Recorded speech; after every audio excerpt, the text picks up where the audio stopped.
Hello and welcome. I'm your host Elizibar. This is Berserker number 9. Now, there is a little truth in advertising on this cover. There are a bunch of completely, totally, absolutely mangled Spec Ops dudes in this book. Like this guy right here, he probably died in this book. Truth in advertising. If you look up here, you see the people who worked on the book. Let's flip her open so you can take a look at the credits over here. Keanu Reeves, Matt Kent, Ron Garney, and Keanu Reeves also has a created by credit down there. And if you remember the last issue, our main character, whose name I'm not entirely sure how to pronounce, Unut or Unute, Unut, something like that, he went Kazorch. And he left behind a crater. And now he's journeying through the outer areas of Tron. He's in some sort of abstract, weird astral space or something, and he runs into something that might be him from the past or might be his dad or whatever. They exchange some confusing words. He says, "this place." The mirror says, "your place." But if I remember right, hold on, let me look that up. I'm not going to waste time showing you the page. Yeah, you are place. So it's that kind of "your." Anyway, he eventually gets zorched back to reality in a giant cosmic cocoon or something. And he reemerges halfway through the book.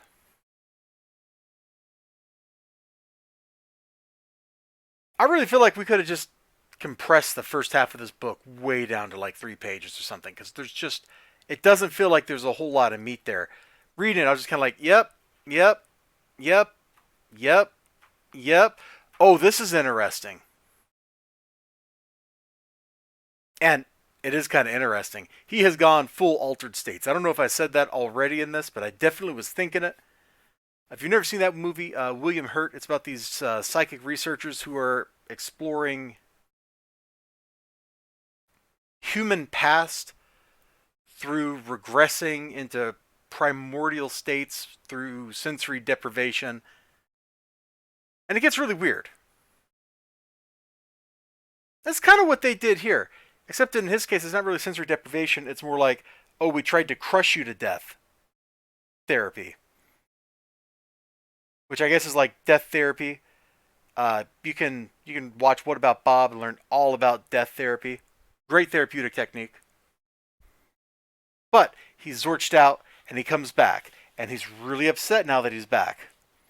And so, after I don't know how many issues of him not hulking out, here he is. Here's Keanu Reeves hulking out right here on camera for us. He proceeds to mass murder a whole lot of guys who probably have families because he's gone crazy. Now, why these guys are here defending the facility instead of literally just running away, I don't know.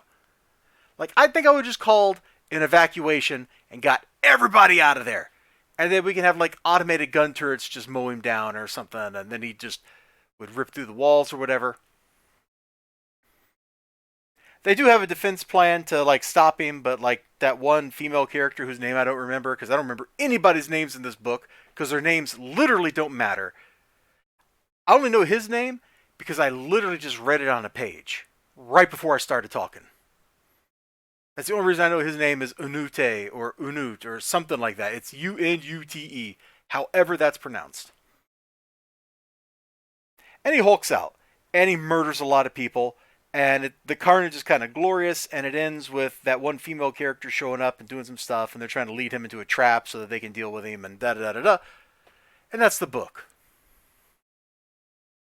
The back half of the book, way more enjoyable than the front half of the book, because at least there is crazy, crazy stuff happening back here. This whole series has really just kind of been a weird experience. I think I'm going to use the word letdown, or the words letdown. I don't know if that's one word or two. That's what I'm going to use to describe this series as a whole. This issue kind of picks it back up a little bit, because at least something happens here, whereas issue 8, literally nothing happened. It was 2 pages of material was somehow stretched out over the 20-something pages of the book. And that ain't cool. These things costs as much as somebody having lunch. You gotta provide people at least as much enjoyment as having a sandwich would. If you can't do that, man, there's something wrong. Those words are going to be back to haunt me one day, aren't they? They probably are. So that's how I feel about Berserker number 9. It's better. It's still not great. Bye-bye.